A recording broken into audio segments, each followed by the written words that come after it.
Hi, I'm Yulia, and this is the News Brief. And today we're going to be talking about the upcoming infamous meeting between Trump and Putin in Alaska and what that means for Ukraine and for all of us.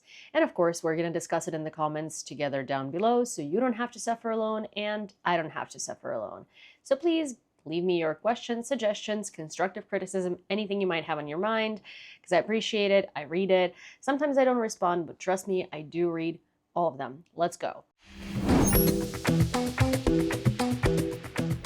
Well, there is going to be this meeting between Trump and Putin in Alaska, and they're going to be talking about, well, what to do with Ukraine and how to achieve peace. According to a lot of different sources, there is a lot of propaganda, there are a lot of theories, a lot of even world famous news outlets are coming out with inside scoops because they want to be the first to report on it.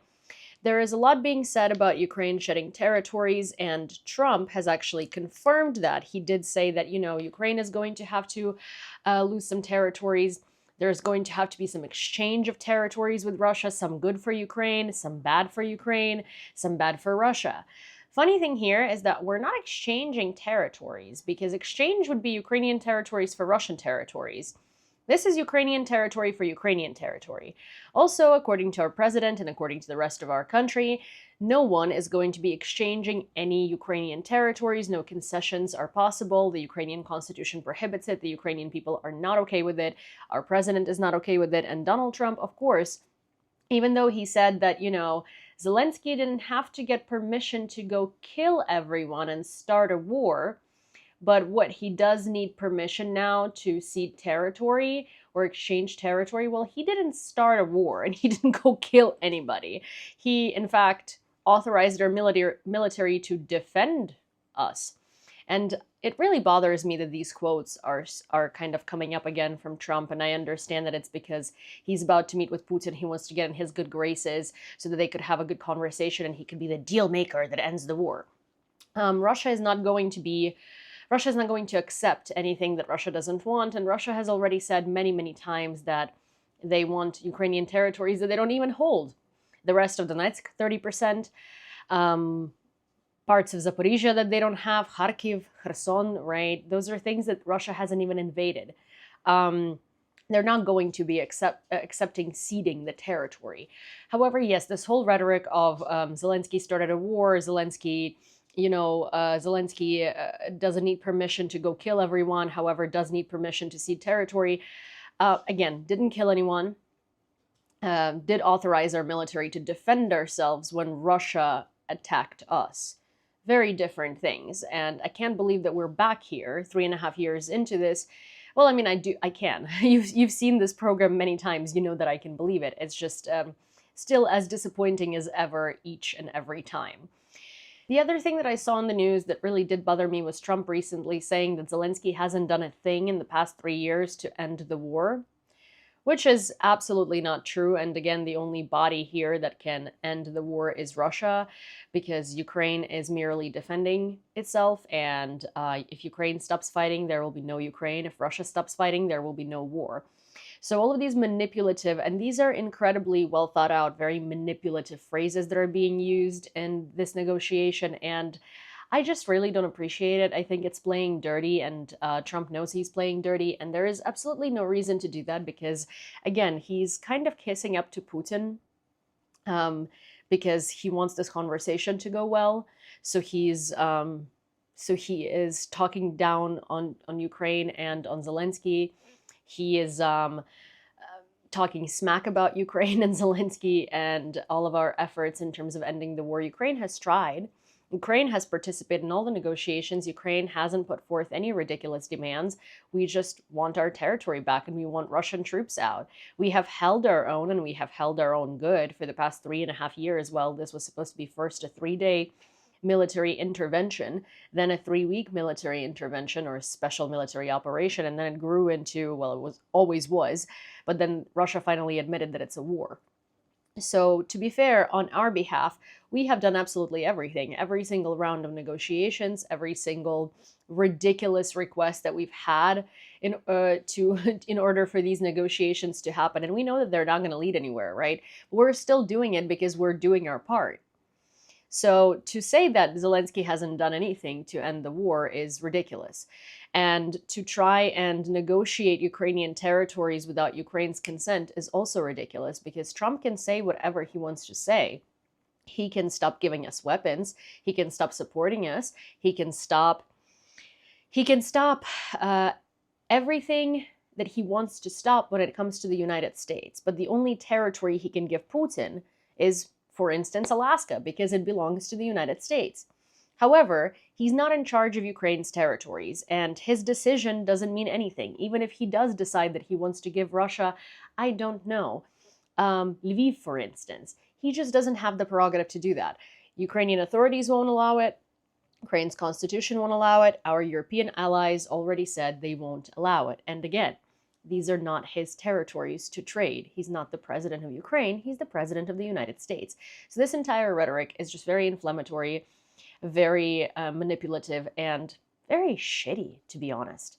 I'm sorry that I'm using this language, but I feel like, in the world of news that are being presented to you in this very politically correct manner, with these very polished presenters who are saying things in an Oxford Dictionary meets thesaurus style, I want to be real. I want to be down to earth, and I want to be real, and I want to talk about the real situation that's happening that does not take away from any of my knowledge or credibility on the subject. I just don't like polluting my statements with a lot of dictionary words that don't mean anything, that are just buzzwords that sound good.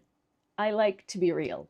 Today there has been some information delivered to us from the intelligence services of military command, which is HUR, Ukrainian military intelligence.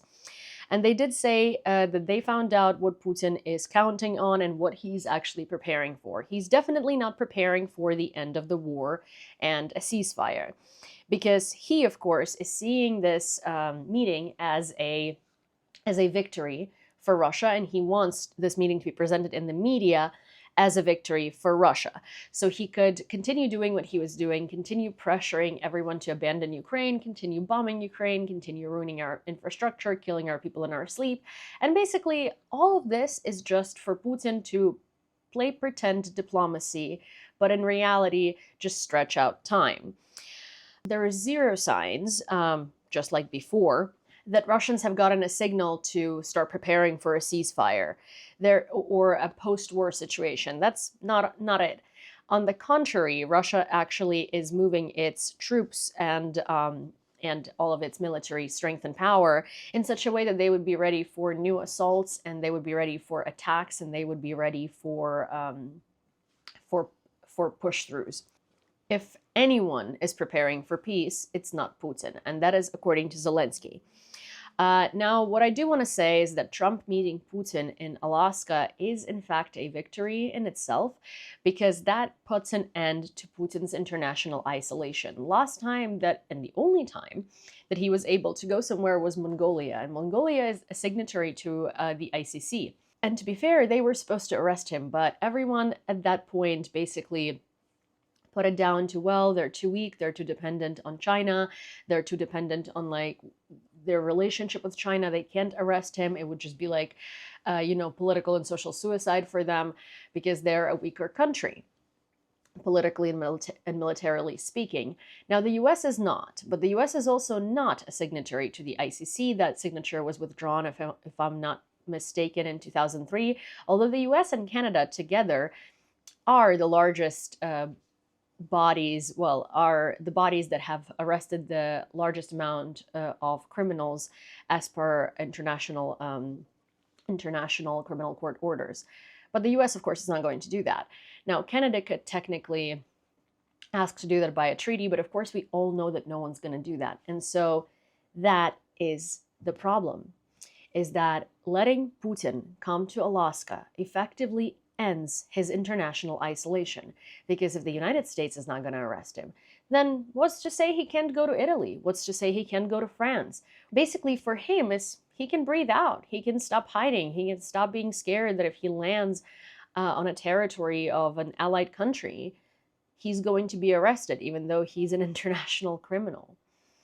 So yeah, this in itself, this meeting, the fact that anyone is still talking to Russia, the fact that the fact that Trump is going into this meeting with Ukrainian territories being ceded in mind, the fact that Russia is still getting these deals that are genuinely better for Russia than for anyone else is a very good indicator of the fact that it's a small victory to them. So this entire meeting, no matter what comes out of it, no matter what repercussions come from it, other than Russia just being emboldened, and I mean, why wouldn't they be? Again, this is just another ice wall that they broke through. This is just another boundary that they didn't know if they could cross, because up until this day, Putin didn't know that if he would be arrested if he landed in an allied Western country or a European country or any country. And now he does. He knows that he's not going to be arrested because, well, Donald Trump is going to welcome him in Alaska. So yeah, another ice wall that was broken, another expectation and another form of justice that is not going to be enforced. And all of that just gives Russia signals that they can continue crossing boundaries and they can continue acting like they were, because they're going to go unpunished. After all, you know, the country who's Ukraine's biggest ally and who is Ukraine's strongest ally and most militarily supplied ally is not going to do anything about it. They're just going to invite him to dinner and to talk, and continue talking to him no matter how many times he says the same thing and declines any reasonable offers and puts forth the most ridiculous offers you could ever imagine. And that's all I have for you for today. Unfortunately, there is not much more information available right now, so let's monitor it, and I'm sure we're going to be able to catch up about it on Thursday and then subsequently on Monday.